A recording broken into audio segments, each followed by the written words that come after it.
Halo guys, selamat datang di channel Yutma Purni bersama aku Yutma. Terima kasih sudah klik video ini. Gimana kabar kalian semua? Sehat toh? Dan mohon maaf sekali sudah 1 bulan nggak upload video guys ya, karena emang ada kegiatan yang tidak bisa ditinggalkan. Tidak seperti dia yang memang harus ditinggalkan karena dia sudah menjadi milik orang lain, anjay. Oke guys, nah alur film kali ini berjudul Pacific Rim Uprising. Nah, film Pacific Rim ini kelanjutan dari film yang sebelumnya. Jadi buat kalian yang belum menonton, silahkan nonton dulu. Link ada di deskripsi, biar gak gagal paham. Oke, tanpa lama-lama yuk kita langsung ke alur cerita filmnya. Let's go! Di awal film diperlihatkan kilas balik awal munculnya kaiju dari portal dimensi di dasar laut. Para kaiju dikirim oleh ras alien dari dimensi lain yang bernama Precursor untuk membinasakan umat manusia dan menguasai bumi. Umat manusia menciptakan raksasanya sendiri yang bernama Jaeger, yang dikendalikan 2 orang pilot untuk melawan para kaiju. Hingga akhirnya Marshall, pemimpin asosiasi Jaeger, mengorbankan dirinya untuk menyelamatkan umat manusia. 10 tahun kemudian, kini banyak kota-kota yang sudah mulai pulih, namun banyak juga kota yang tak mampu bangkit. Kemudian kita diperlihatkan anak dari Marshall yang bernama Jake. Berbeda dengan orang lainnya, Jake memilih bersenang-senang di kota yang terbengkalai dan bertahan hidup di sana. Untuk bertahan hidup di sana, Jake mencuri dan menjual suku cadang Jaeger dan menukarnya dengan barang yang dia butuhkan. Hingga suatu malam, Jake dan ketiga pencuri lainnya menyelinap ke gudang rongsokan yang sangat dijaga ketat oleh pasukan pertahanan Pan-Pasifik di California. Jake masuk ke tubuh Jaeger berniat untuk mencuri kapasitor plasma. Jake semakin dalam memasuki tubuh Jaeger, namun ketiga pencuri lainnya malah menodongkan pistol ke arah Jake. Mereka melakukan itu karena di aksi pencurian sebelumnya, Jake telah menipu mereka dan mereka ingin Jake menggantinya dengan kapasitor plasma tersebut. Berkat alat pelacak miliknya, Jake berhasil masuk ke ruang kapasitor plasma itu disimpan. Namun ternyata kapasitor plasma tersebut telah hilang dicuri oleh orang lain. Ketiga orang itu mulai marah dan mulai memukuli Jake karena mengira Jake telah membohongi mereka lagi. Jake sadar ternyata ada orang lain yang telah mendahulunya mencuri kapasitor plasma tersebut. Jake berlari mengejar pencuri tersebut, sementara ketiga pencuri lainnya mengejar Jake. Jake terlihat sangat menguasai medan di sana, hingga akhirnya Jake berhasil menjebak ketiga pencuri itu di ruang rahasia Jaeger dan menguncinya di sana.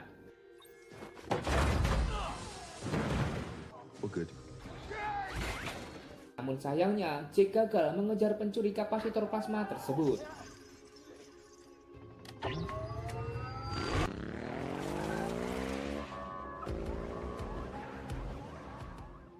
Singkat cerita, Jake melacak pencuri tersebut dengan bantuan alat pelacaknya, hingga Jake sampai di sebuah gudang di mana di dalamnya terdapat Jaeger yang tidak terlalu besar.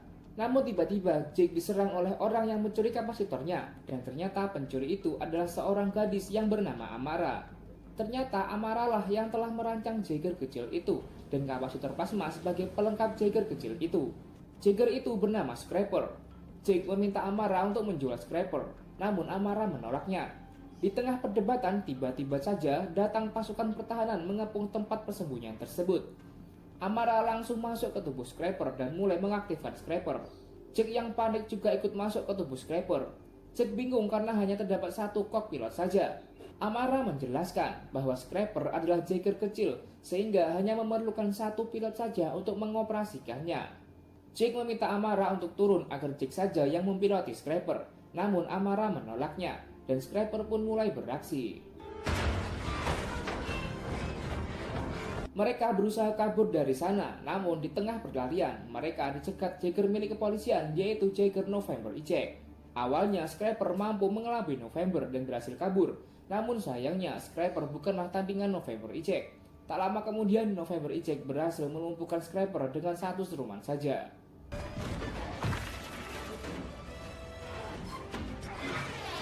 Power down. Warning.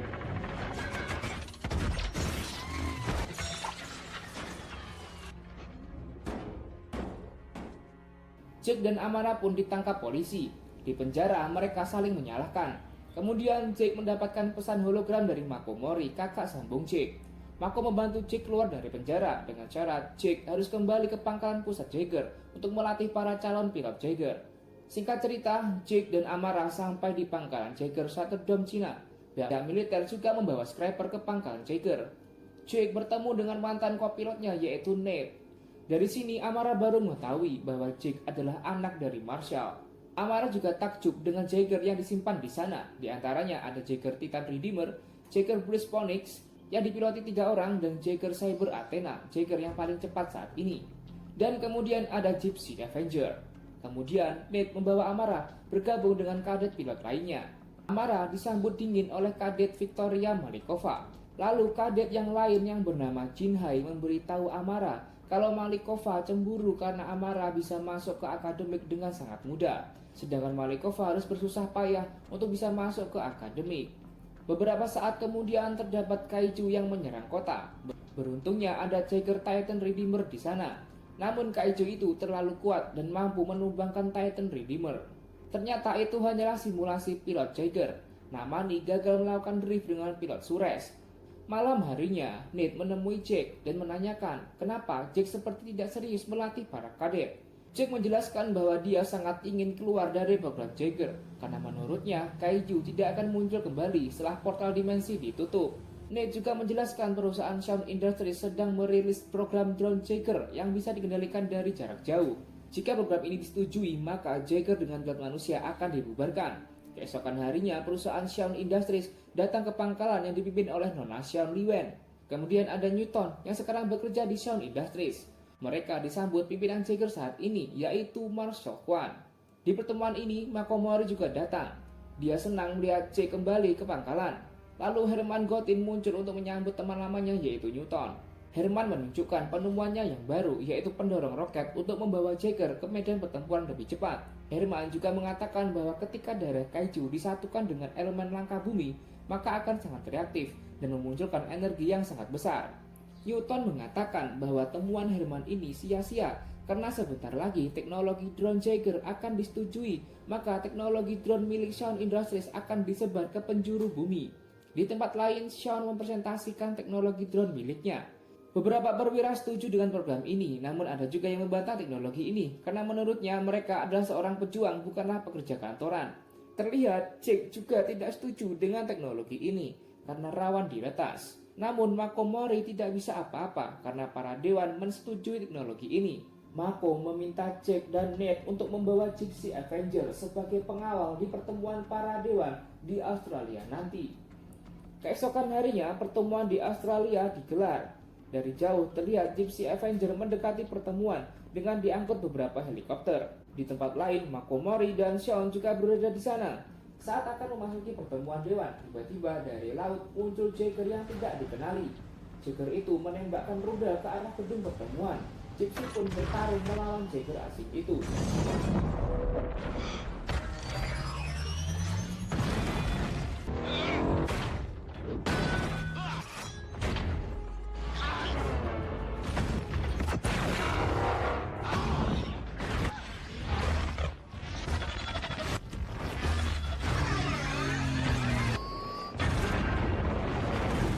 Di tengah pertempuran, helikopter Makomori tertembak rudal. Setelah melumpuhkan Jaeger asing, Jake berusaha menangkap helikopter Makomori, namun Jake gagal.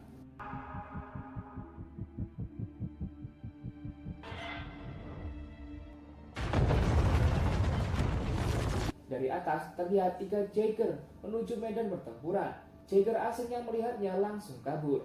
Di markas, Jake yang sedang berduka menemui Amara yang sedang berlatih. Amara tak ingin tertinggal dengan teman-teman yang lain. Jake pun membantu Amara melakukan drift. Jake melihat masa lalu Amara, di mana keluarganya tewas diinjak kaiju. Jake segera menghentikan drift, khawatir Amara akan terjebak di memorinya. Di tempat lain, Jake dan yang lainnya mendapatkan pesan dari Makomori yang dikirim sebelum helikopternya terjatuh. Herman menemukan bahwa Jaeger asing itu bernama Obsidian Fury. Setelah pesan Makomori dienkripsi, ternyata pesan itu membentuk sebuah logo. Kwan meminta Herman untuk mencari tahu tentang lambang tersebut. Di dalam Shaun Industries, Swan meminta Newton untuk segera meluncurkan semua drone karena para dewan menyetujui teknologi miliknya. Di apartemen terlihat Newton tengah berbincang-bincang dengan seseorang yang ternyata itu adalah otak kaiju yang masih hidup. Kemudian Newton pun kembali melakukan drift dengan otak kaiju tersebut. Singkat cerita, Herman berhasil menemukan bahwa pesan dari Makomori bukanlah lambang, namun sebuah pulau yang berada di semenanjung Siberia. Dulu tempat itu digunakan untuk membuat inti daya Jaeger, tapi sudah tak digunakan lagi. Jake meminta izin untuk membawa Gypsy Avenger memeriksa tempat itu. Keesokan harinya, Jake dan Nate sampai di pulau itu. Tak beberapa lama, Gypsy mendapatkan serangan dari jauh. Ternyata itu adalah Obsidian Fury. Jake langsung mengejarnya, dan pertarungan pun tak terhindarkan.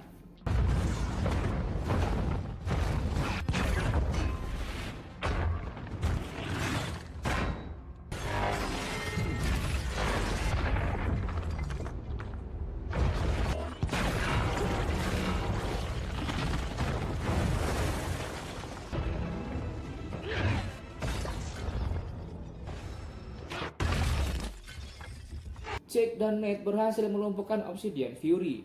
Mereka terkejut karena yang mempiloti Obsidian Fury bukanlah manusia, namun otak kaiju.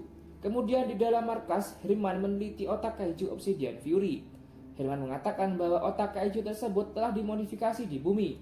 Ini bukan ulah para alien, namun ada seseorang yang dengan sengaja mengkloning otak kaiju untuk dimasukkan ke dalam Obsidian Fury. Di dalam hanggar, Amara dan lainnya mencoba memasuki tubuh Obsidian Fury. Amara mencoba memotong kabel di sana, namun tak sengaja salah satu temannya terkena tetesan asam dan membuatnya terluka. Mereka pun meminta pertolongan. Singkat cerita, karena kejadian itu, Amara dikeluarkan dari program Jaeger. Namani menemukan fakta bahwa Obsidian Fury memiliki teknologi Swan Industries. Amara mengenalinya karena sebelumnya Amara sering mencuri teknologi Swan Industries. Jake meminta Herman menemui Newton untuk meminta keterangan. Kemudian di dalam Swan Industries, saat proses peluncuran drone tiba-tiba terjadi gangguan konektivitas. Para pilot terlihat kesakitan. Di markas Moyulan, 2 drone telah tiba. Tepat di saat Namani diantar keluar, terjadi hal yang aneh. Drone itu mengamuk dan berhasil melumpuhkan beberapa Jaeger di sana.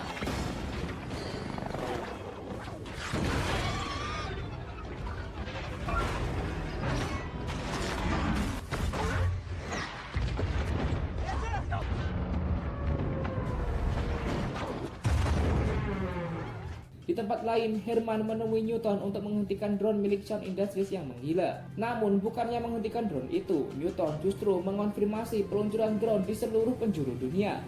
Tak disangka Newton adalah dalang kekacauan ini. Newton berencana mengakhiri dunia yang telah direncanakan 10 tahun ini. Ternyata, otak Newton telah dirasuki Precursor sejak melakukan drift dengan otak kaiju dulu. Di penjuru dunia, para drone berkumpul untuk membuka portal kaiju. Markas Moyulan, para drone berhasil menewaskan Marshal Kwan.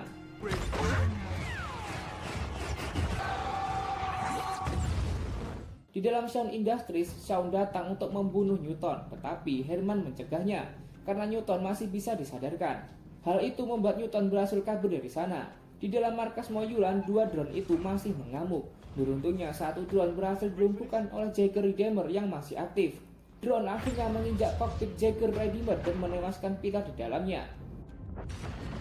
Dari jauh, Shaun berhasil menonaktifkan semua drone di seluruh dunia. Portal berhasil tertutup kembali. Namun, Herman mendapatkan pesan bahwa 3 kaiju berhasil menerobos masuk. 2 kaiju kategori 4 dan 1 kaiju kategori 5. Di dalam markas Moyulan, Jake menyadari bahwa Jaeger yang masih aktif hanyalah Gypsy Avenger. Jake meminta Amara untuk membantu Jules untuk memperbaiki Jaeger yang lain. Tiba-tiba datang ratusan helikopter milik Swan Industries untuk membantu pasukan Jaeger untuk memperbaiki Jaeger yang ada. Di dalam ruang rapat, Jake menyadari bahwa ketiga kaiju itu mengarah ke Gunung Fuji. Herman mengatakan bahwa di dalam Gunung Fuji terdapat banyak elemen langka bumi. Ketika elemen tersebut bertemu dengan darah kaiju, maka akan terjadi ledakan yang sangat dahsyat. Miliaran gas beracun akan menyelimuti bumi, dan semua kehidupan di bumi akan musnah. Mereka kebingungan karena jarak mereka dengan kaiju sangatlah jauh, dan tak mampu tiba tepat pada waktunya. Nate menanyakan kesiapan teknologi roket milik Herman. Herman mengatakan teknologi itu belum siap, tapi karena situasi mendesak, Herman pun mampu mempersiapkannya.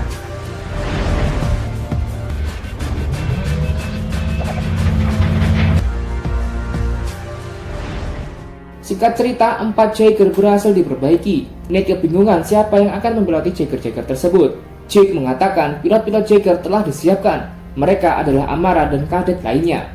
Mereka pun bergegas masuk ke Jaeger yang telah dipersiapkan. Amara, Victoria, dan Jinhai mengendarai Jaeger Freezer Phoenix. Turas dan Ilya di dalam Guardian Bravo. Renata dan Royce di dalam Cyber Athena. kemudian Jake dan Ned di dalam Gypsy Avenger.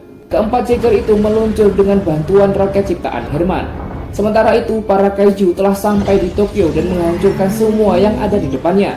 Beberapa saat kemudian, para Jacker telah sampai. Gypsy dan Phoenix menyerang kaiju terbesar. Guardian dan Athena menyerang kaiju lainnya.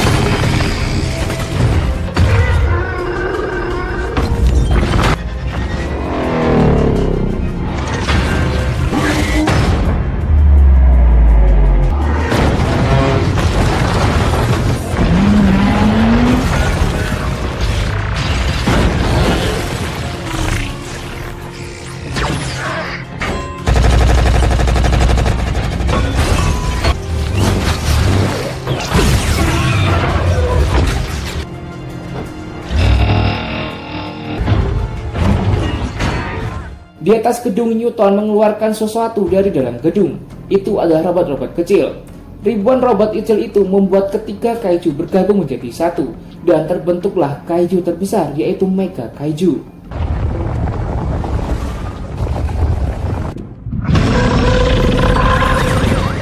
Semua Jacker berjuang mengerahkan semua yang mereka bisa. Namun kaiju itu sangat kuat dan membuat beberapa Jacker telah tumbang.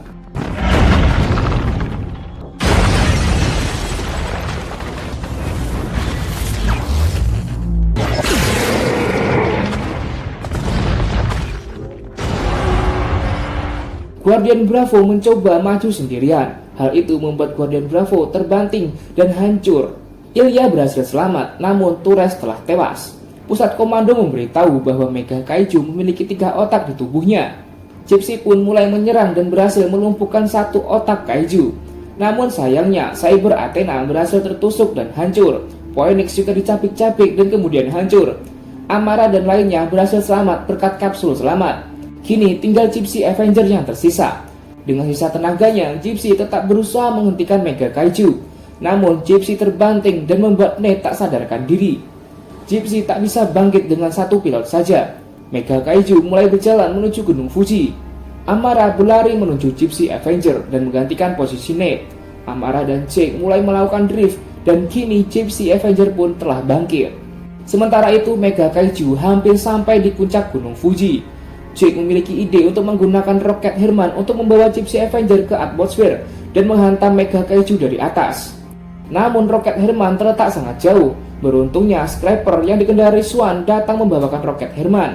Scraper mengelas roket tersebut di tangan Gypsy Avenger. Roket itu mulai aktif, namun tak sengaja Scraper tersangkut di tubuh Gypsy dan ikut terbang ke angkasa. Dari atas, Gypsy bersiap-siap menghantam Mega Kaiju. Tepat di saat Gypsy akan menghantam Kaiju, pelontar pilot tiba-tiba macet. Beruntungnya Scraper masih berada di luar dan berhasil menyelamatkan Jake dan Amara.